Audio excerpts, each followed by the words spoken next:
I know there is a lot of noise out there. People ask me all the time, do you have any crypto picks? And I always say, no, I don't. It's not that I don't like it. It's just that I think it's such a nascent, growing industry with so much opportunity. If I pick something today and it doesn't work out, people say, well, why didn't you tell us about this yesterday when it was lower? Or if I recommend something and then the price drops, then people will say, oh, well, that was stupid. So I'd rather share the knowledge with you and let you make your own decisions on which cryptocurrency to buy. That's what I want to do today. Share some of the knowledge I have acquired through my involvement in the space. So let's talk about the top 5 things you should consider before buying any cryptocurrencies.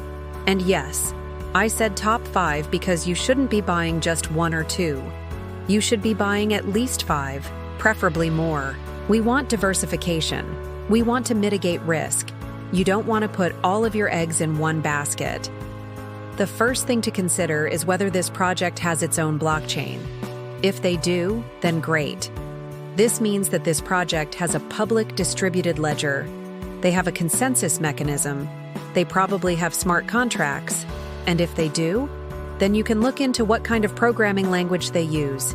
Is it Solidity? Is it C++? Is it Python? Is it Rust?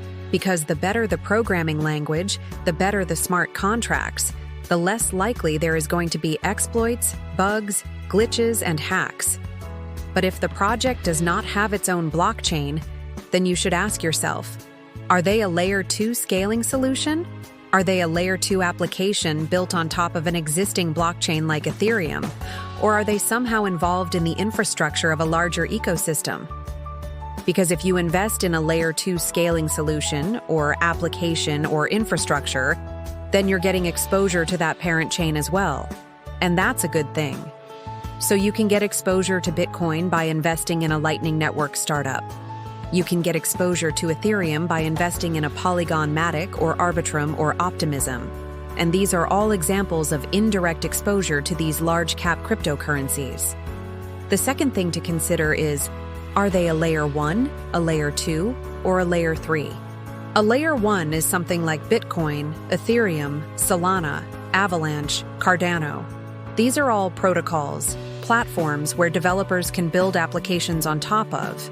And the reason why they're called Layer 1 is because they're the base layer, right? On top of that, you've got your Layer 2 solutions, your scaling solutions, your rollups, your sidechains, your state channels, and so forth. These are things like Polygon, Matic, Arbitrum, Optimism, ZK Sync, Metis, you name it. And then you've got Layer 3, which is built on top of the Layer 2 solutions. So you can build a decentralized exchange or a lending protocol or a marketplace or an NFT platform on top of Arbitrum, for example, and that would be a Layer 3. The third thing to consider is this project a protocol? Is it a platform? Or is it an application? So a protocol is basically the rules and the code. An example of this is Uniswap. It's just a set of rules and code that says, hey, anybody can come in here, anybody can list their token, anybody can trade tokens, and everybody gets a discount for doing so, right? So that's a protocol.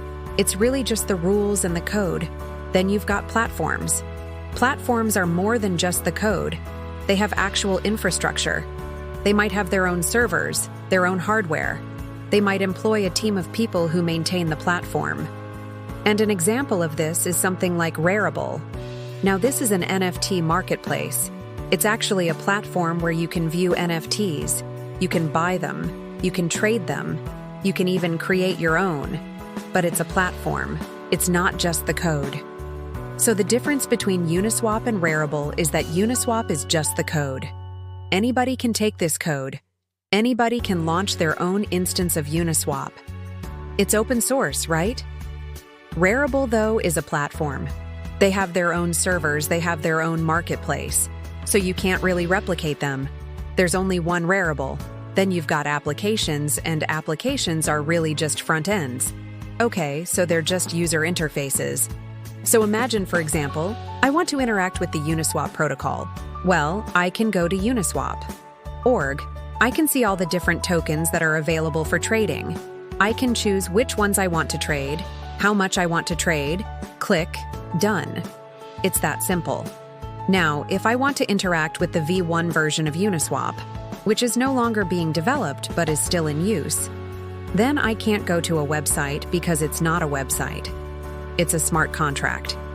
So I need a wallet like MetaMask or Trust Wallet or maybe Coinbase Wallet, and then I can connect my wallet to the Ethereum network and I can interact with the smart contract directly. But if you're not a software engineer, you're probably not going to go around doing that. You're going to want a nice website, you're going to want a user-friendly interface, and that's what an application provides. Another way to categorize these is to think about it from the perspective of, are they a hub or are they a spoke? So a hub is something like a decentralized exchange or a lending protocol or a marketplace. Okay, so that's the hub. The spokes are the individual tokens that are traded on that hub. So for example, Uniswap is the hub, and then all the different tokens that are listed on Uniswap are the spokes. Another example would be SushiSwap, which is also a decentralized exchange. All the tokens that are listed on SushiSwap, those are the spokes. The fourth thing you should consider is whether this project is a public company. If they are, then you've got access to financial statements. You can look into the financials. You can see how much revenue they have, how much profit they're making. You can see how much cash they have on hand. You can see their burn rate. So if it's a public company and they're profitable and they're burning their tokens, then great, you're getting exposure to this project while the token supply is going down. But if it's a private company, then you don't have access to any of this information. So you're going to have to rely on other sources of information like CoinGecko, CoinMarketCap, Token Sniffer, Certic, you name it. And the fifth and final thing you should consider is, are they a platform with a moat, or are they a protocol without a moat? Let me explain. So if you're going to invest in a platform, you want to know if they have a moat. Because if they have a moat, then they're going to have less competition, and they're going to be able to charge higher fees. They're going to be able to scale faster and so forth. So what is a moat? A moat is really anything that prevents new competitors from entering the market. Usually it's some sort of barrier to entry. So for example, if you want to build a social network, then you're going to have to hire a lot of people, maybe 1,000, 5,000, 10,000 employees, and you're going to have to spend millions of dollars building the infrastructure. Well, if Facebook were to acquire Instagram, then Facebook would own both Instagram and WhatsApp and Messenger and the Facebook app, right? So if somebody else wanted to build a social network, then they couldn't compete against Facebook because Facebook owns all of these popular apps. So Facebook has a moat. They have a big network effect. This is a very strong form of a moat. Now, if you're going to invest in a protocol, then you actually want them to have weak moats, because if they have weak moats, then new competitors can enter the market easily. And this is a good thing because then you'll have more competition, you'll have more options, and you'll have more choice. So a good example of a protocol with weak moats is something like the Ethereum ecosystem. So if you like this video, then please hit the like button and subscribe. If you have any questions, please leave them below. I try to answer every single question. Thank you very much for watching. See you next time.